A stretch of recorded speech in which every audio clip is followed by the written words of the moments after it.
Wow.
So What an intro. epic. I know, it really was. We were really getting our groove on. Great. That sounded Yeah. great in my AirPods. Love that. We're so excited. My name's Ilana, and I am one half of Goodtype. I'm really excited for today's session. And I'm Katie. Yeah. I'm the other half. I'm here in Austin, Texas. Ilana's over in Rochester, New York. Real upstate New York, as she tells me. I know I keep correcting people lately because I get the same question every time of where actually up towards the upper half of the state. Well said. Yeah, thanks. We would love to know where y'all are joining us from today. Love to see that. So let us know in the chat. And Goodtype, if you're wondering, is a space and a community for people who, would you guess it, love typography specifically, but all design and art will do. All are welcome. And we offer education, a place to hang out with fellow creatives, and overall good vibes. Yeah, good. Lots of good. Anything with like a good in front of it is what we're aiming for. But today we're going to talk about good greeting cards, and we're really excited to be using one of our favorite tools on our iPad. So if you have an iPad and an Apple Pencil or whatever stylus and you want to draw with us, first we'll just talk a little bit and then we'll dive into a demo. But I want to quickly talk about why we love greeting cards so much. It's a huge part of our work. We actually found each other because we were both greeting card designers. And I started with my own line of greeting cards that I was actually letterpressing on like a tabletop letterpress that I still don't really know how to use, but was trying really hard. And Katie was doing her own line of greeting cards as well, which we were both selling on Etsy. And we found we had a lot in common. So we started DMs, I slid into her DMs and we started working together. And now we design a ton of greeting cards together, along with a bunch of other things. And we license some of our work too. So we've done work for not just greeting cards, but for water bottles and tea towels and commercial and, tons of things. But we love greeting cards, and it's such an easy like intro to get your feet wet in other things and test out different styles, especially because they're just like a one-off. You can just create one and be done. And so we're going to walk you through our process for creating one in Procreate today. So grab that if you want to design with us. In the chat, I see we've got someone from Philadelphia, Idaho. Howdy. Love it. Texas. Hi, everybody. So hi. Us.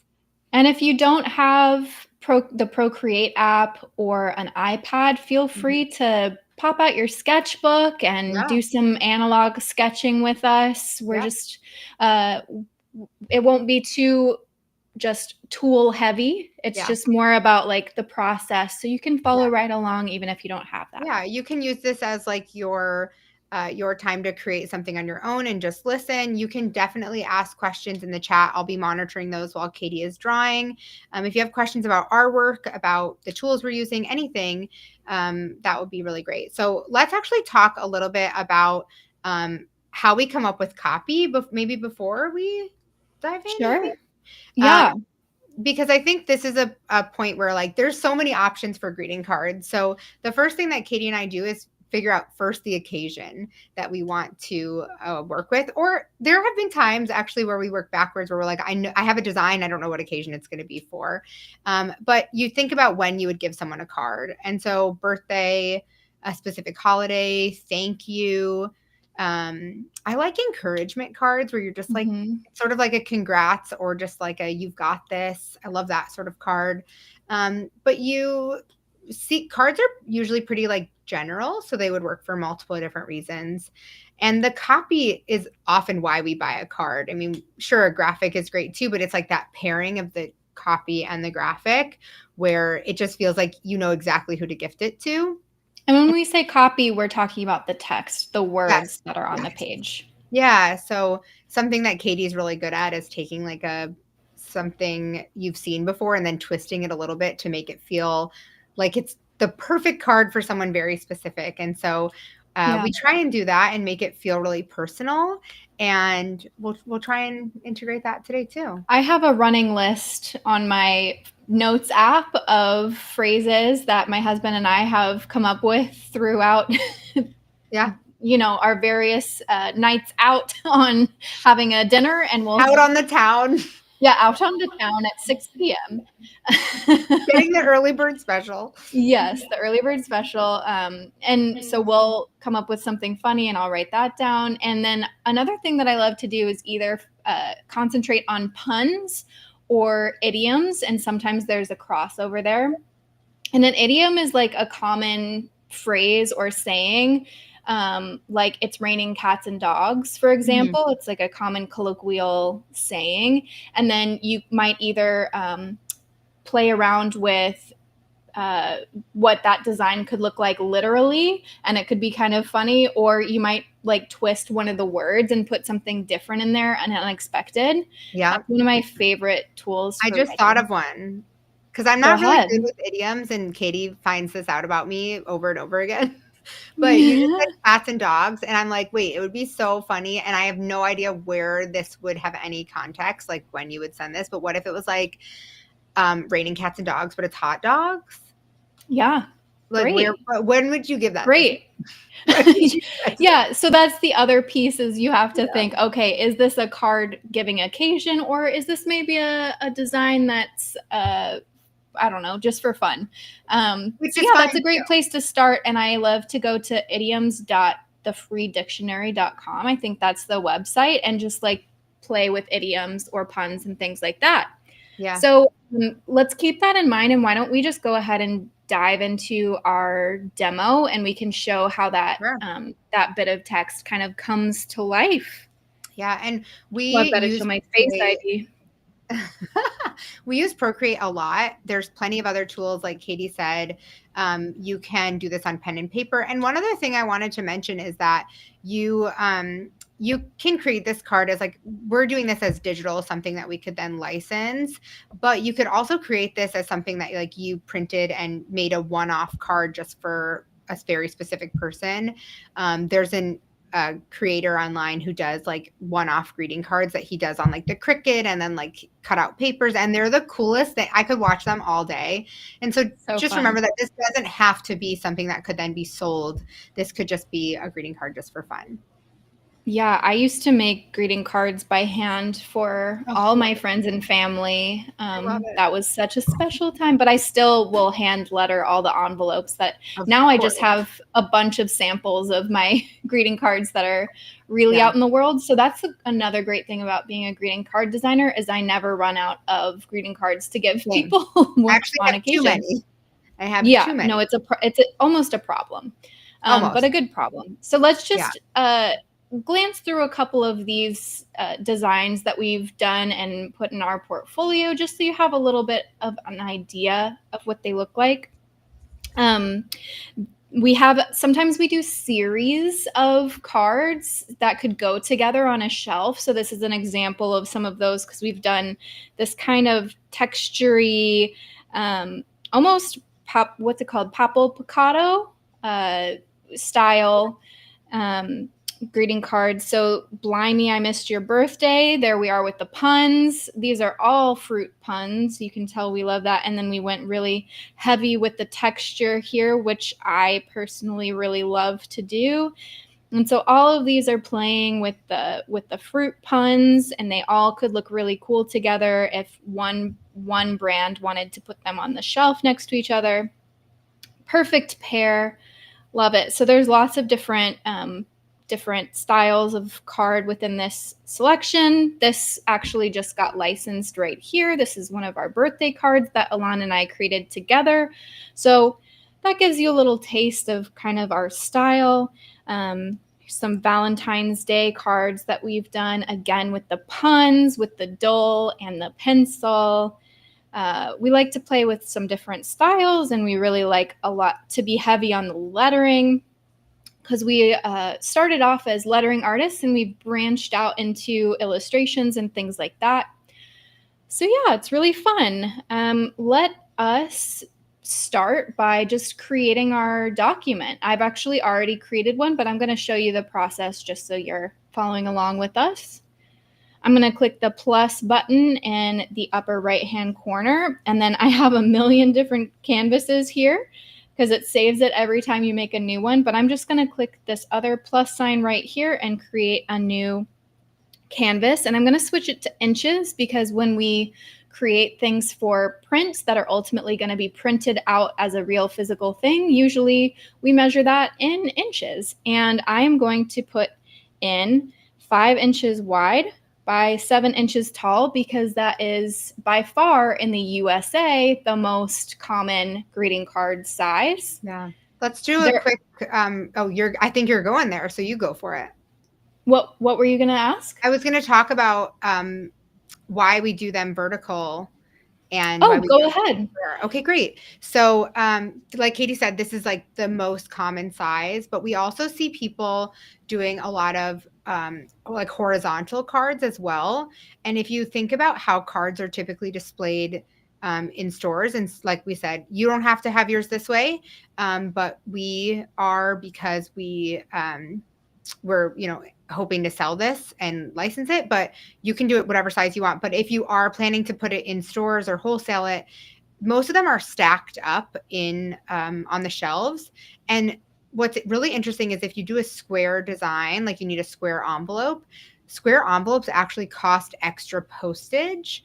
And so square designs are really beautiful. And if you're doing a one-off, chef's kiss, love a square design, but it would cost more for people. So then the card ultimately will probably cost more as well, since it's like a specialty size.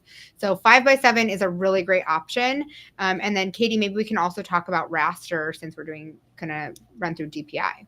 Yeah, and I see in the chat somebody was asking how I changed from pixels to inches. So it's just down here next to this little calculator. Oh, you found it. Perfect. Yeah, so there's pixels, inches, centimeters, millimeters, whatever you need down there, and you can just switch it really easily.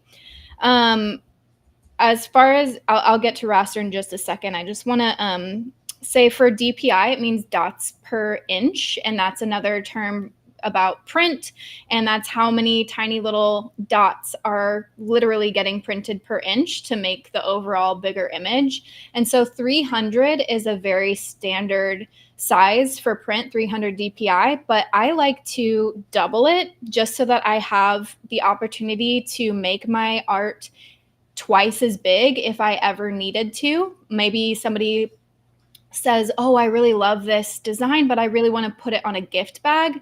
Well, then great thing that you made your art at a bigger size, because now it can be scaled up without losing resolution. And so it's going to show me my maximum layers here. I'm going to be able to make up to 79 different layers, and I'll show you what that looks like coming up. And as far as raster versus vector, vector is a graphic format where it's basically based on where you place a bunch of different points, and it's infinitely scalable. So you can make it as big or as small as you want. But raster is pixel based. So that's, if you get a JPEG, you're looking at generally a pixel based piece of art.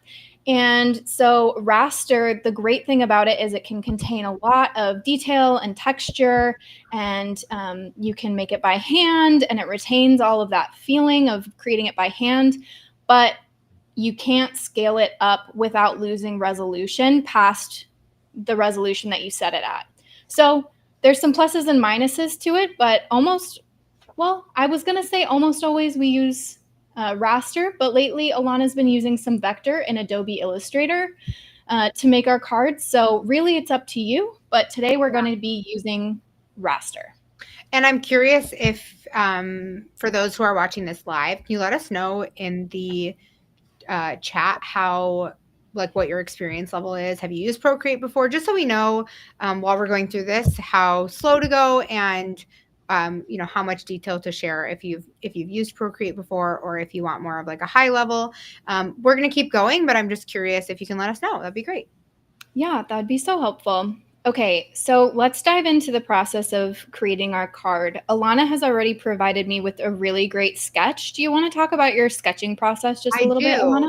Yeah, I truly do. I left a couple areas for Katie to play. One thing that we always end up doing is like adding little dots or stars to like fill in any gaps. But I left the middle section knowing that Katie's really strong with lettering and that she could come up with some fun lettering to kind of fit this. But I wanted to focus specifically on symmetrical designs, and I wanted to do something floral because all of our flowers are popping outside of our house right now. And so I wanted to use the symmetry feature in Procreate for the sake of this. First of all, because it'll make our process go much faster, but also because I love the way things that have some symmetry work and how they look. And so I thought this would go really nicely with some other cards we've already designed as well. And so you can see Katie's already like blocking off things that would fit in there. But I figured, at the beginning I talked about copy, and I figured this is a design that's sort of been in my head and I don't really know what occasion it would be for. So there's a lot of options. And so before this, Katie and I talked about what occasion this could be for. But in this case, the art came first. And I just kind of started with one flower and then just kept going until things felt like they fit better. So in the chat, it says people use Procreate and Illustrator. Procreate and use it a bunch, but still feel like a beginner, which I think the thing with these digital apps is that you could use them and like know them back and forth, and then something will change. And so it's always good to just like watch other people work and see there's usually multiple ways to get the same effect. So we'll share our way while we do this. Yeah, and right now I am just setting up some guidelines for me to add some text to this, since that's one piece that we left off so we could do it live. And really what you do when you're creating guidelines for your text is just kind of give yourself a skeleton so that you can keep your letters consistent as far as like their height and how far their ascenders and descenders are coming down, what shapes the typography is going to take. And so I know that the copy that Ilana and I agreed on ahead of time is I'm rooting for you, because we thought it'd be a really cute little pun with the flowers that we have. Flowers have roots, you get it? Yeah. So I think that I'm going to try this layout where I'm is smaller at the top. Rooting fits in this kind of area right here that I've outlined, and then for you falls underneath. So let's just kind of mess around with creating a skeleton outline of what the type can look like in there. And something that both Katie and I do is when we pick a phrase, like before we get to the process that Katie's doing now, is we'll usually just write out the phrase like at the top of our artboard on a different layer and just say, okay, where would the hierarchy be? And so rooting is a really important part of this. And I'm is a lot, like you could actually not even include I'm if you wanted to. And so we would kind of write it out and then either like circle or underline the word so we can figure out like scale wise and hierarchy, what would be big and what would be small. And then we'd bring it into this kind of grid she's made. And that really helps us to, instead of just like staring, trying to figure out what would make sense, it helps us to figure out the like blocking. And we always try and work with like really basic shapes before we dive in with any detail. Oh, Katie, you've like nailed that. It's so close. Yeah, it's not quite pretty good, in, but almost. Yeah. I think you see what I see. Oops. So I don't even need to tell you, but I mean, feel free to tell me anything. There you can move the N over and maybe the T just isn't perfectly centered. Yeah. Well, which I think is probably what you're doing anyway. I was trying to decide if the T even needed to be centered with I don't think so. How the some of these letters will shake out. Because sometimes sometimes the letters don't take up the same amount of visual space, so you kind of have to fudge things that you think would be centered technically, but then in reality they're And not.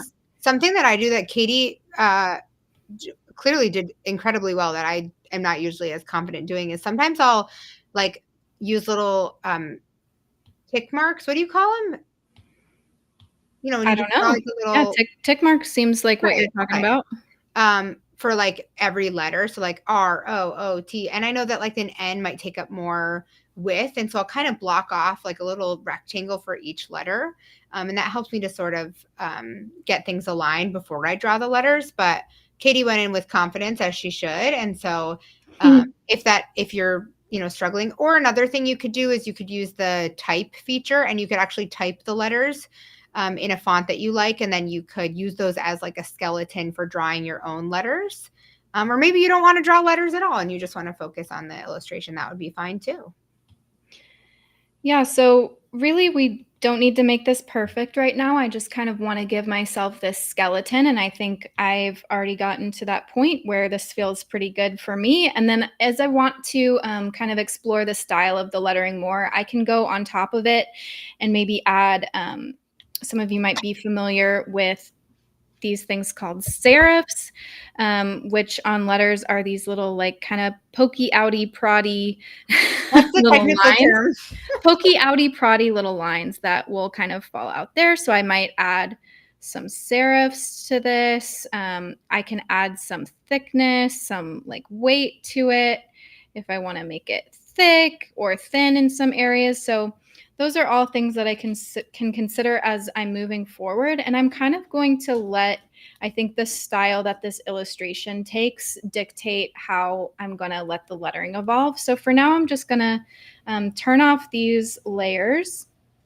So for those of you less familiar with Procreate, this is the layers palette here, and this plus button gets you a new layer. And basically you can think of it as if you're stacking transparent sheets of paper on top of each other, which makes it much easier to edit each section instead of putting everything on one piece of paper. And then if anything's like overlapping each other, you have to totally redraw it. When you work in layers, you don't have to redraw things that are overlapping. So that's really helpful. So all I'm going to do now is see these two layers right here. Those are containing my guidelines for my type. So I'm just going to turn that off so I have this really nice and clean sketch.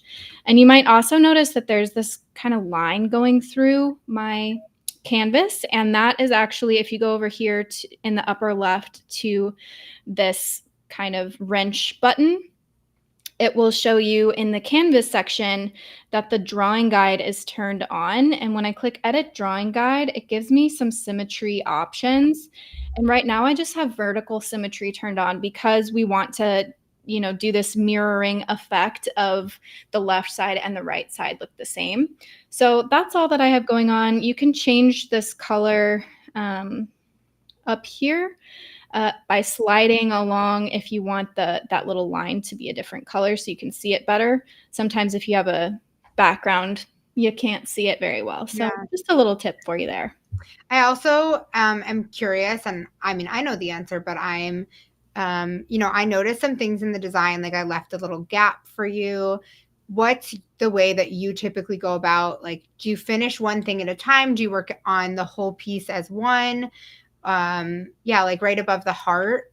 Would you go to that now? Would you go to it later? I think I'd go to that later. I think you've given me a great general kind of vibe for where I'm going to place some basic shapes. And then as I'm placing the colors and I can kind of see how everything's coming together, then I can make those smaller micro adjustments and decide like, okay, I'm missing a little bit of blue here, so I'm going to add like these little blue dots or something like that. Great. Okay, so the color palette, when it comes to your color palette, you can build it any way that you like. I like to kind of find pieces of art or like old ephemera or real photographs and kind of pull colors from those. And so I've already gone ahead and put 2 color palettes in here that we can choose from. There's the top one, and then the second from the top one are some options that I chose. Ilana, do you have one that you prefer? I was thinking of using a lighter background. So the color that's on the far left of each one would be the background color, I think. Did you say which one you were leaning towards, or you're just No, it's up to you. I mean, the top one has some real possibility, but I really like the second one. The top one though feels like we'd have more to work with. Okay. I don't know. Well, I'm torn. Wait, maybe we should see in the chat. In the chat, do you like the top one or the bottom one? Untitled or untitled? Yeah, so easy to choose. I'm going to go ahead and just start with, oh, it's not putting it in my background. And I'm not sure if this was I think this is a new question, but like, how do you come up with ideas? Yeah. So Katie said she's looking at the ephemera, totally take screenshots, save things that you love. So, the thing with, grabbing things from other people you're inspired by, I just want to make like a quick note about this, is that we're never going to be like copying what someone else did, but we might take like a node from this and something from somewhere else, and then look at how our design works and see what we would edit and how we would bring our own version to it. So Katie went over that a little bit, and now, once we put them on the page, we might notice that like two colors aren't working together in the way that we've put them together. So maybe the background is too light for this secondary color to show on it. So we might then adjust. And so it's kind of a fluid process with these colors. I feel like it's not like working with paint where you're kind of like locked in once you do it. I guess with paint, you're not really locked in, but it's so flexible with digital design. We have one vote for each. So interesting. Because this bottom one's a little bit more limited. Someone's got to come in and give us a tiebreaker. Yeah. While we're waiting for that, I did a couple of things while you were talking, Ilana. One of the things was that I put this background color on its own separate layer, and then on top of it is that sketch layer. And the reason that you can see through it like this is because I changed the blending mode. And to access that, all you have to do is tap this little the letter that's on the left of the check mark. So right now it says M because I turned it to multiply, which basically means it's going to get rid of the lighter color. So it's going to get rid of the white, and all you're going to see through is that black sketch. And then I turn the opacity down, and opacity is like darkness or lightness. What's interesting is I've never thought about what it means to be on multiply. I just know what it looks like. Yeah, there's a whole lot of color blending modes, which is really fun to play with, but there's a lot of technical stuff going on in the background that sometimes I'm like, you know what, I'm going to leave that to the developers, and I'm just going to remember what happens to my drawing when I do it. Exactly. Okay, well, we're going to, I think, move forward with this top palette just to use something for now, and we can always switch things up because I'm going to work in layers. So this layer 7 here is an empty layer where I can start working. And if I want to make it automatically transform what I'm drawing on the left to the right side symmetrically, we already set up our canvas to do that. Remember, we put on the symmetry mode. So now, all I'm going to do is tap it and put on drawing assist. So basically that's saying, okay, apply that symmetry to this layer. So you can see when I draw over here, it gets mirrored on the right side. So cool. If you don't have drawing assist on, it will not do it. So you can just turn it on and off so you can keep the grid there. And then as far as brushes to use, my very favorite brush comes preloaded in Procreate, and that is just under sketching, and there's a 6B pencil. And I use that for most everything. When I'm sketching, when I'm finalizing things, sometimes if I want a more crisp look, I will use like a vector pen type situation. Like this, which is just more smooth edges. And you can see I have this feature called Streamline turned on my brush. And if you click the brush, any brush, it's going to bring up this palette that gives you lots of customization options. And all you do is go to stabilization, and you can up and down this amount of streamlining. So that's going to affect if it kind of smooths it out as you're drawing or not. So that's all that's going on there. And I've got a little bit of streamlining going on my pencil as well. I like watching you. I think it's really relaxing. So for these to color in, all I'm going to do is I'm going to touch my pencil to the actual color over here on the right, and I'm just going to move it over. And I like to hover over when I'm first starting this drawing process, because once you hover over it, you can slide to the left or slide to the right with the threshold amount that you're actually filling in. Because you can see if I slide to the left, there's some like gaps kind of in how it's filling in just because of the nature of this pencil. So I like to slide as far to the right as I can before it does that. And sometimes if I don't want any of this texture, I'll just duplicate my layer and I pinch the two layers together to merge them. So it just looks really nice and clean and filled in very clearly, but the outside is still rough and has that texture. And if you're using like a gouache brush or something, you, instead of, dropping the color fill, you could just add more brush strokes and it'll give it way more texture. And Katie actually uses that technique where she manually colors it in with a lot of the lettering and when she's going for a specific look. But I think for this purpose, yeah, we don't need to add too much texture and that looks great. So I think I'm going to also, maybe I'll make like the interior of this yellow. What I like to do when I'm starting to add color to things is kind of balance it out on the page as I'm going. So there's a little bit of color everywhere around the page, but they're not ever bunched like too close together or not making sense for that specific element. And while Katie is drawing, I'm going to answer this next question and give her some time. So this really great question in the chat says, do you design one-off cards or in collections? What's the norm for greeting card designers? So when we worked for ourselves, and Katie, I don't know if this is true for you too, but I was always doing one-offs.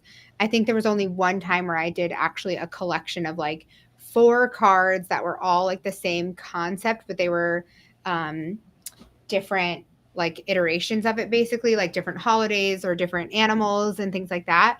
And there's no right answer, but we found that it's really enjoyable to work in collections where each card can stand alone, but they also would work really nicely together. And we found that since we license our work, which we're not talking too much about today, it's nice that we can kind of make a whole series kind of until we get sick of the series. I think it's kind of nice to flex your muscles in that way where you're like, okay, this is working or this isn't. So there's no right or wrong, but we found it to be pretty enjoyable to try, like maybe it's one color palette that we interpret for 5 different holidays, or maybe it's like a specific style that we're testing out, and to do it kind of exhaust it and see what happens.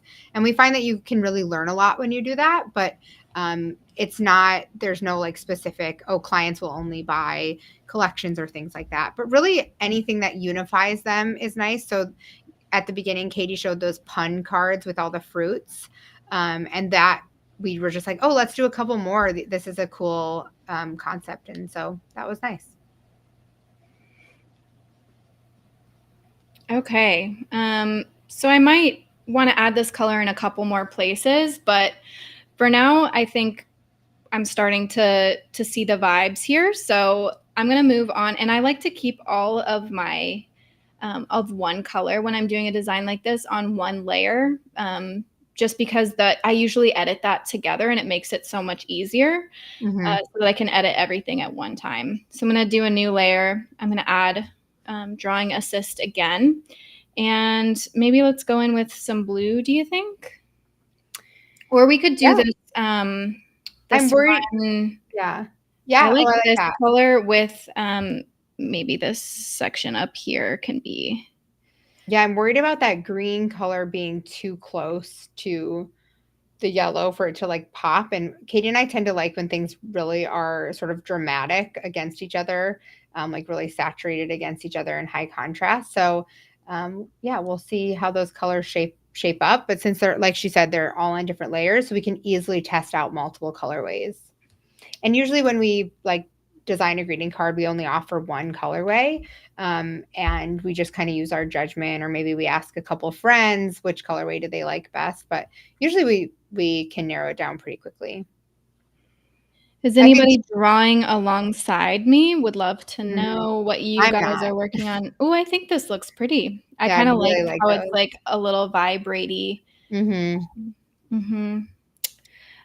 Where else do you think I should put it, Ilana? Like this, I actually you was think it should thinking be that on this one? those little dots below it would be red, but they also could be Which blue. dots? Oh, these They're right here? Yeah. Yeah, I pictured those as little blueberries, Okay, blueberries, but perfect. we can totally make them red here. I don't even know how blueberries grow, but the cool thing about art is that, like, it doesn't matter. It doesn't It have to doesn't be have to be it doesn't have realistic. to be real, it doesn't have to be That's what I realistic. love about flowers, Yeah, because you but can really get away with any kind of and to get that perfect circle, can you just show how you're doing that? yeah, so I'm drawing a circle that's not perfect, and then I'm just sitting with my pencil tip, until it snaps into a perfect circle for me. Interesting, I do it a different way, and I didn't know you could do it that way. And then you can also put your finger down, That's up to if you. it doesn't give you the perfect circle yet. Cool. Yeah. Any questions? Anybody, need some Procreate tips? Anybody a little lost?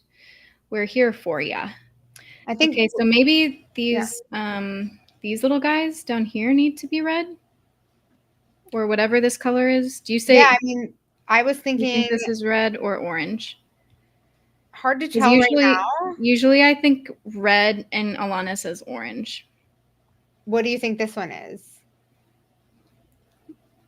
That's like a Um, corally. yeah. I Okay. think actually I'm gonna make this color be a little bit more sparsely used. Okay. Um, Maybe it could be so like the circle inside the that flower. this one's just a little too close to the No, the one existing below. circles that I was like, oh, this thingy? Yeah, maybe, I don't know. Sure. Sure. Yeah, look how technical this process is. No, it's just us kind of vibing and feeling Yeah. what feels right. So I'm gonna go ahead and just add another assisted layer, and this time we can go in with, maybe this darker blue? I was gonna say, can we do the blue? I think something to remember too is like we're drawing greeting cards here. So like it's not brain surgery. Like we're supposed to have fun. These are supposed to be silly and cute and fun and cheerful. And so we try and bring that to our work and our process as well. And it just makes it so much more enjoyable. And I think that's one of the reasons we love greeting cards so much is like they're just fun. Like for the majority, greeting cards are happy and exciting and wonderful. Obviously, there's like sympathy cards and cards for when you're dealing with something really tough. But it always makes someone feel so special when they get a greeting card, especially one that feels like it's the perfect fit for them. So yeah, I like to think about like who I'm designing it for while I'm picking those colors and things like that. And what store it might be in, or when someone would be buying it.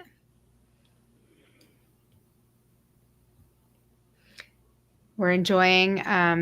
Paige says she's really enjoying watching your process. Thanks, Paige.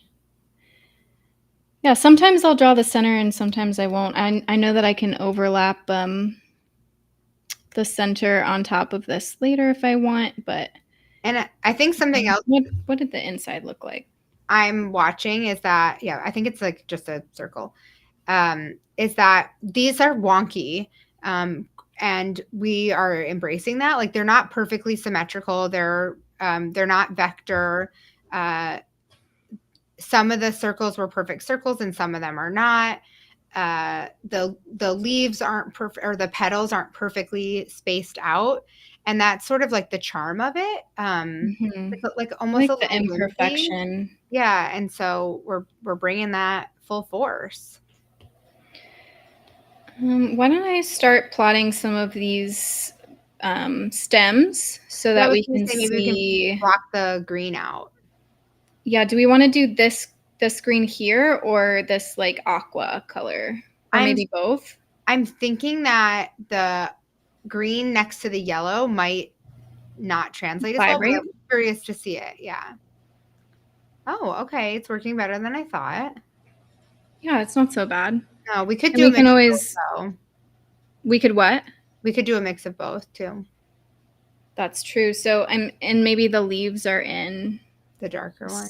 The darker color.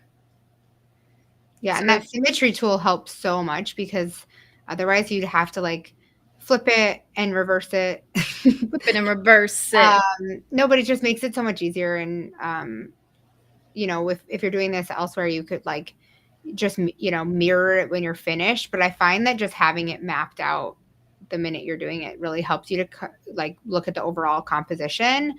And that's really important. I think that's kind of fun. I'm feeling like this is very cheerful. Yeah, and that's what we want with the I'm rooting for you, you know, something that feels nice and happy. Now, I think if you do the petals, I'm wondering if we need to like add even more variation to the greens because there's like several more petals over there, or maybe we need to change that sketch. So a lot of this is really just like as we go, seeing what happens. Oops. And so, yeah, I think if you add those other 4 petals that are underneath the blue flower, it might feel crowded, but I guess we'll see when we get there. So to change this petal color, just to kind of see, I click on the layer and I click alpha lock. So that's going to lock it so that if I fill it with another color, it's only going to fill inside the shapes that I drew.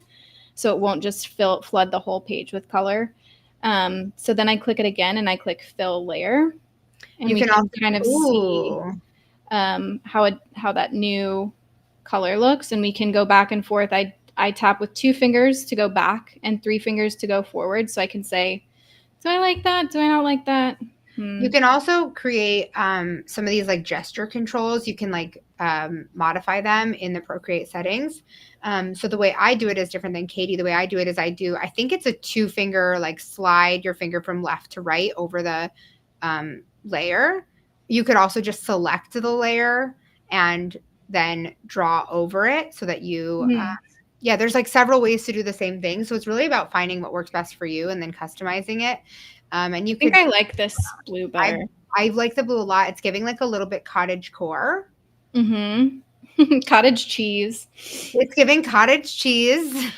Yeah, someone said they were interested in like a smaller palette, and I'm starting to feel like this palette with maybe 1 additional color could be nice. Yeah.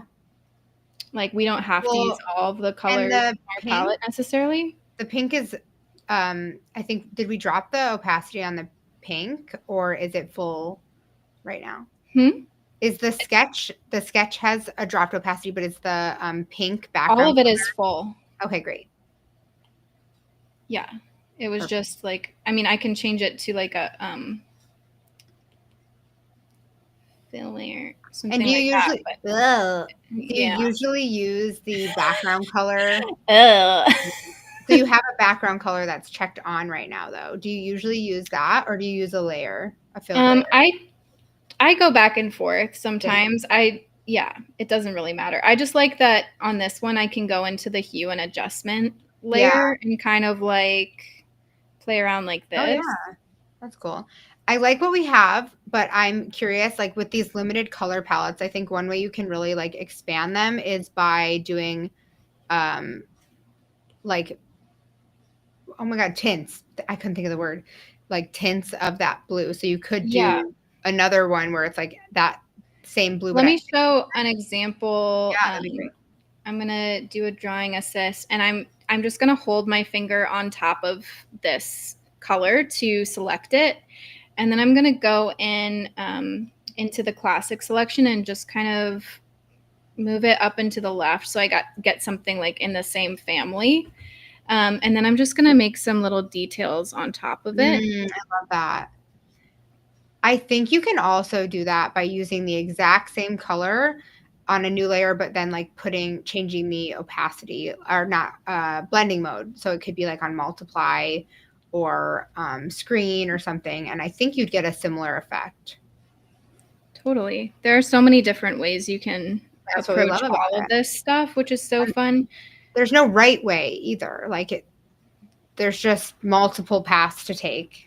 Which is great. So you can see how just that little bit of adding a detail made this feel so much more interesting and like thoughtful, I think. So like if I added more details, I might do things like this.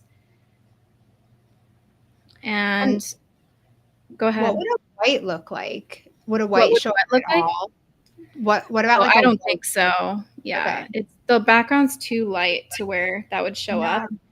But you can really see how this is coming to life. And I know, we don't have as much time as we would love to have. So I should probably skip to showing you some other things that we would do in this final version as we were, spicing it up. So maybe let's add a little bit of texture to show. Yeah. I was going to ask if you could do that. So I'm just going to duplicate this to make sure everything's like nice and filled in and there aren't any of those weird gaps. I think one of the things that people often overthink is finding the right way to do something. And like we were just saying, there's so many ways to do things in programs like this and in the Adobe products and Procreate. And so just watching people work and seeing how they do it is really helpful, but also trying to figure out what you're trying to accomplish. And with the texture and, things like that, we've kept it really simple and that works really well for us. But there are so many amazing tutorials of like how to make something look like it's actually gouache and how to layer things. And so that's not our style necessarily, but we really appreciate it. And so we're just showing you our approach to, and we're not overcomplicating anything. So just remember that like there's no one way to do it and no right way. And so, this is a really simple approach that we've taken and it really works well for us. Something that I really like to do when it comes to texture is explore kind of these grainy brushes. And there's so many places where you can get custom Procreate brushes. You can make your own inside the app, which is really cool. Where are some of the places that we like to buy brushes from? There's Creative Market, which has a ton. You can buy them on Skillshare. Yes, exactly. Skillshare. A lot of the Skillshare teachers. There's True Grit. True Grit, yeah. Yep. And these are from a specific creator, Jimbo Bernaus or Shout Bam. And I really like that it's called the Grainers. And I like it because these are less intense than some of the grainy brushes that you find elsewhere. And so all that I did to apply this is I created, here, I'll delete this layer and show the process again. So I add a new layer, I tap it, and I'm creating what's called a clipping mask. And that means I'm just going to, it's just going to apply whatever I put in this layer on top of the shape that's below it. So you can see that it's like, here, I'll make it a little bit bigger, but you can see that it's not going like outside of this flower at all. So that's what a clipping mask does. So there's lots of different ways that you can play with texture, and there's no correct way, like Ilana is saying. It's just whatever you like and what looks good. And so some of my favorite things to do, like Ilana said, because I had this dark blue here, I might pick something that's a little bit lighter and in the same family, or a little bit darker, just to give that little bit of contrast. And you could even pick something like that's a totally different color, but in your palette, like this gold, and that's kind of interesting. So there's lots of different ways that you can do that. And you can even add texture as shading, which is one of my favorite things to do. So let's go ahead and fill in this little circle up here. Let's say that we're going to make it gold, just for the sake of putting something in there, although I do like that. It's pretty. Okay, so then if I want to look at adding shading that's textured underneath, there's again several ways that you can do this. I personally like to sample this blue and then go into classic and then go down into the right to get something that's darker and more saturated to be my shadow color. You can also use like a darker color or a black and do this same thing, but turn the blending mode to multiply instead of what I'm doing. That's another way to achieve the same thing. And so here you can see this is what the shading looks like if I just use the pencil I'm already using to give it like a little shadow underneath. But then I can go back and go ahead. I use one of the brushes that comes with Procreate. I think it's called like the soft round or something, where it like kind of fades out on the edges. And so I really like how that looks too. Yeah, where it is, I don't know. But it basically starts out, it's like almost a gradient, and it kind of starts out as, and then fades. And so I like doing that as well, just to add a little bit of like texture and dimension. And so you can really experiment with like which one fits your style. And you can have a lot of fun, but just remember, like, you don't have to overcomplicate it. It doesn't have to be like fancy brush. It can, there's just so many ways to do the same thing. Yeah, so that's just an example there. And is there anything else that we should show, do you think, before we wrap up? I think we can just ask if there's any questions, but also I just want to quickly talk about how we use the finished product. And so Sure. we could then bring this into any print program. We could upload it to a site like Print on Demand and add it to our online shop. We could print it on our home printer. And in Katie and my case, we would try and license it. So we'd be sending it out to clients and adding it to our licensing portfolio. Maybe we'd even do a test print at home and send it to someone just for fun. But yeah, that's pretty much the process. It's really not anything that isn't within your reach. It's something that we've kept simple, and we just have fun with it. Something you could do from your couch. It's something you could do with your feet in the sand. Maybe you're at the beach.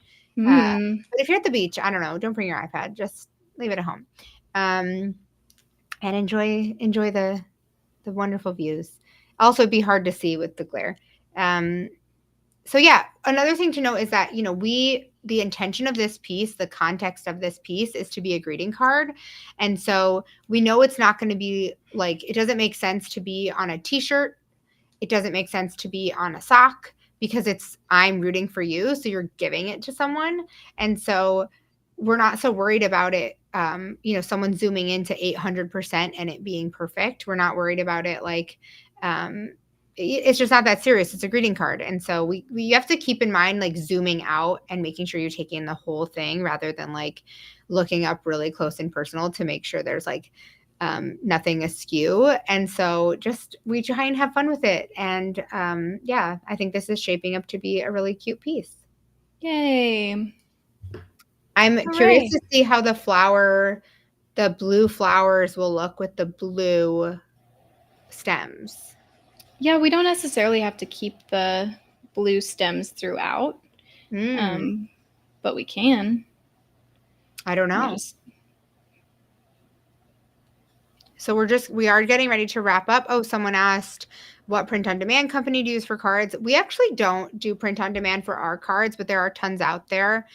You can print right through Adobe Express. There's Society 6. There's like Printful and places like that. We've never done print on demand for our cards. So yeah, I think just order from a bunch and like test out the quality, because that's the thing when you go print on demand, is that you're not able to control the quality. Whereas if you like worked with a printer, and so just figure out which one you like best, which one was like the fastest or the most efficient or the best price, or like if you want your products to be eco-friendly, which one does that. And so I don't think there's one that I could recommend, since we haven't used them enough, but yeah, test them out and see which one you like.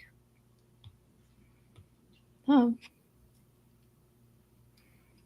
Or find a local letterpress printer who could do it for you. That would be amazing. It adds so much, but obviously you couldn't use all these colors if you wanted to keep it as an affordable card. This would be this would be like a 5-run pull card, because you print each color separately. But it's really important to think about that too when you're designing, because if you do want to do it letterpress, you probably want to stick to like 1 to 3 colors. And so you want to think about that before you get too deep in the design. Otherwise you'll finish and you'll be like, oh, now I have to change everything. So I'm loving it. Me too. It feels really like folk arty. Yeah. Or something. So basically from here, Katie would kind of keep doing the same process and go back and forth and adjust things and edit things, clean things up. And same with the lettering. You draw it once, then you draw it again, and until you're really happy with it. And I might even add some little details to the lettering that's like, doot, doot, cute. something cutesy. So we'll finish this drawing and put it in our Slack channel if anyone wants to join. I'll drop the link for that right now, so we can show you. We also have a spot where you can upload your own work and ask us for feedback on it. And on our channels, we talk a lot about licensing, about greeting cards, about growing your art business. So yeah, we'd love to see if you've drawn with us or if you learned something. We'd love to hear from you. But otherwise, I think we are good to wrap up. And we've got some new classes coming on Skillshare in the second half of the year, which we're excited about. And we'd love to create alongside you and see all that you've made. And did you just say the little thing? I didn't. I'm looking for it. It's in the private chat. Here we go. Okay. Okay, 1 second. Okay, so share your creations with us. We'd love to see them. And then there's also the Discord channel for Skillshare. If you want to join that as well, and you can share your work there. And then if you do share these, you can tag us, which is at Goodtype, and then Skillshare at Skillshare. And you can also use the hashtag on Instagram, which is hashtag Skillshare Live. And if you are on Skillshare, you can add your artwork to that projects tab. And then the community can weigh in and give you feedback. And then, yeah, everything else, make sure you're subscribed. There's tons of these lives coming up more throughout the year. So, yeah, enjoy those. I think that's it. Right, Katie? Yeah, thanks for tuning in and creating with us. We can't wait to pop into Discord and the project pages on our Skillshare classes over the next week and see what many of you have been inspired to create. Okay. Thanks, everybody. Thank you. Bye.